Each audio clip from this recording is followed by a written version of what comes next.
All right, welcome back to Wisconsin.golf. Talking to Neil Johnson of River Falls, who today successfully navigates a Friday qualifier to get his first attempt at a PGA Tour event at the Puerto Rico Open next week. Neil, congratulations.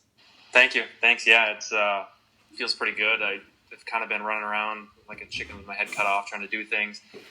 But yet still giddy, like every once in a while in my hotel. It just keeps hitting me. And I mean, my neighbors, above and below me and or next to me, whatever. Like there's no one crying in this room. It's just kind of me every once in a while, just kind of letting out a little yelp of joy or whatnot. Yeah, that's awesome. A Friday qualifier for the Puerto Rico Open.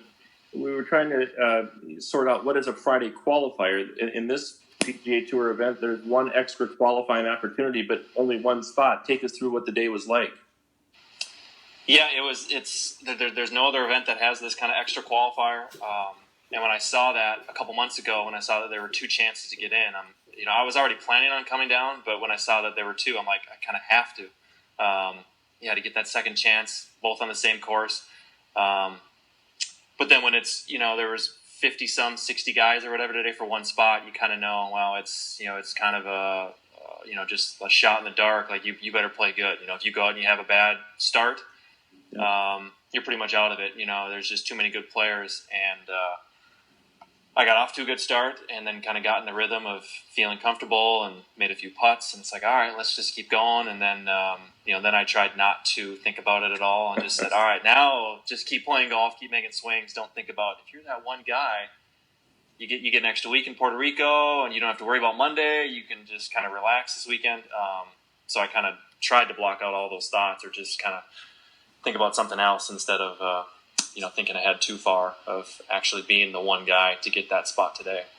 And we should mention, too, it came in a playoff. So you shoot 67, you tie Pablo Martin for first place, and the two of you go one whole playoff. Is that correct?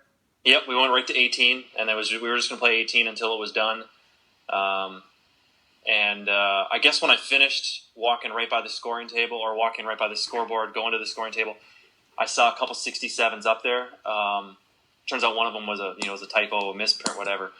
And I had a par 5 on my last hole. Was number 9 was my final hole, and I missed. I was right in front of the green in 2, pretty straightforward, kind of bump and run, and I didn't get up and down. And I didn't know the scores, but I kind of had that thought of like, boy, if I'd somehow shot 66, it would have been. I really felt that would have been somehow. That at least made me feel a lot better. And then when I saw the 67's on the board, I'm like, yeah, just like, all right, let's do it. You got a playoff. So there wasn't any time to kind of step back and be like, oh, all right, you're done for the day, or wasn't any time to kind of step back and pat myself on the back. It was like, hey, you got a playoff to go do. Right. So I just kind of went right to the putting green, just kept putting or started putting just to kind of keep my mind in it. And said, you just got to go out and stay focused to try and win this playoff because it's a great opportunity. I don't want to just waste it by not being ready for the playoff. Sure. And what did you make on the playoff hole to win it? I made par. He made bogey. I hit my drive right down the fairway, and then he hit 3-wood way off to the right, and he was left, almost 200 yards in or so, and I don't know if he caught a flyer or what. It was, and then so he went over the green on his second shot. I hit mine to maybe 20 feet, 25 feet or something. And then I just burned the edge on mine, kind of lipped it out, tapped in for par. And then he missed about a 18-footer for par, so he was in the rough. And like I said, kind of flew the green long. And then he was in the rough there. So that was a tough chip, so he was kind of out of position. And I kept telling myself, he's going to make par. He's going to make par. And then this par putt didn't go in. And that's when kind of like the I don't know, the crazy, like the shake started. Like it hit me. I started shaking almost uncontrollably. And I was like, I don't know, you're in. And I was speechless, pretty much. Well, and the neat thing was, anybody that follows you on Twitter, the Puerto Rico Golf Association carried the playoff on Facebook Live. Your posse, the reason we have the Neil Hole-in-One hat here in the background is because your posse was out there in force on Twitter making sure everybody saw that, and that must have felt pretty good that at least a part of your following was able to see that whole thing unfold. Yeah, I saw the in the playoff. I saw the guy with the camera. He's got the camera, the iPhone horizontal, and he's kind of he's panning between me and Pablo, and I'm like, he's recording this, and I started thinking, I wonder if he's doing this Facebook Live. Right? If Yeah. he is. If he is, I guarantee you this fan club of mine is going to find it because they find everything. And I actually tweeted this morning. I was walking to the first tee, and I realized there's live scoring. So I tweeted them walking to the first tee, and I'm like, well, they might find it. I'm turning my phone off, but if they find it, they'll find it, and I bet you they'll figure out that there's only one spot. Right. And then, sure enough, as soon as I got done, the Facebook Live, the first question or the first comment the reporter said was like, "Hey, I got your friends here, Tim and Connor and James and Mike. They're all watching." And I'm like, "Of course they are. Of course they're going to find it." So. Well, I think it was Tim who asked too. Was this sweeter than winning the Colorado Open? The Colorado Open kind of paved the way for what you've been doing this year. But this is where you wanted to get to, and at least have a shot here at seeing what you can do on the big tour. How would you answer that question?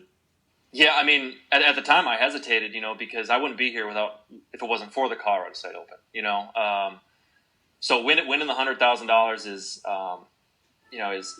is amazing, and it's given me the opportunity to do all these qualifiers. But actually getting to actually successfully qualify for PGA Tour event is kind of priceless, to kind of compare the two, because I've never been in one, and it's exactly where I want to be, the kind of events I want to play. So, one led right into the other. I guess they both got they both have special places in my heart, but to actually finally say I'm going to play a PGA Tour event inside the ropes, and get a caddy or whatnot, and all that fun stuff is pretty much what all my dreams have been for. This quest to do this started on the Hawaiian Islands. You now are on another island here at Puerto Rico. It's been quite a fun. Yeah. It's been a fun adventure, but a little bit frustrating at the same time. I know when we saw you out here in California, you were a little bit frustrated at the state of your game. What has changed since then to allow you to, shoot the 67 that you did today and kind of get your game back in the kind of form that it was a year ago? Yeah, the last time we saw each other, last time I saw you was out in Beaumont, and the game was really, really bad then, and I guess it's come around, that the score today was great, but I don't know what exactly happened besides my mom right away told me, hey, it's St. Patrick's Day, luck of the Irish, my mom's side is very Irish, so okay.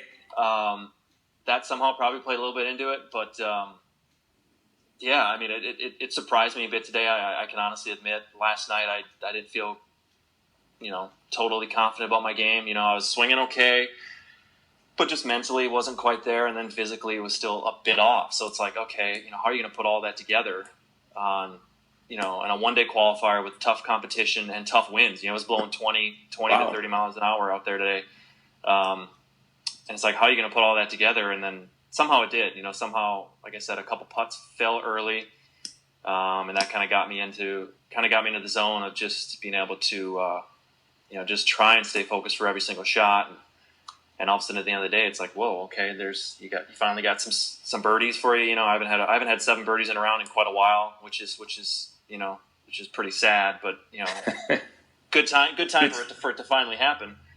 And so there kind of had to be some kind of luck involved there, I guess. Sure. And last question is, how do you regroup and change your focus now to, a PGA Tour event next week? And what do you expect out of the Puerto Rico Open? Yeah, it'll be, expectation-wise, I want to make the cut. I want to compete as best I can, wherever that puts me. I realize experience-wise, I'm going to be way behind everyone else, or, most of the other people in the field. And that's okay. It's like, I'll be able to regroup this weekend, which is nice. I got tonight into tomorrow and just kind of trying to let it settle in and get everything else figured out, and then realize, okay, you know what? On Sunday, I'll probably go out to the course and practice a bit. Same thing on Monday, Tuesday. And just try and get to that point where it's like, hey, this is just golf. This is just another golf course. It's in one thing I could see it maybe being a little blessing that I'm playing the Puerto Rico Open first as opposed to like the Waste Management. Sure. Because there aren't going to be 100,000 people watching on Thursday and Friday. the crowds down here just won't be anything like, what a normal PGA Tour event is. So in that sense, I could maybe, kind of get into that comfort zone quicker and saying, yeah, Sure. okay, I've been in Canada, I've been on web.com events where there's ropes and there's grandstands and all that stuff, the quicker I can get into that kind of feeling, the better, so that at that point I can just play golf. And if it happens, ideally it happens on Wednesday or even into Thursday, but if it doesn't happen this year, I'll at least learn a heck of a lot from it, and take that into my next time. Definitely. Well, Neil Johnson, congratulations. A Friday qualifier playoff winner over Pablo Martin. You'll be on the PGA Tour next week. Congratulations. Perfect. Yep. All right. Thanks, Rod. Thank you.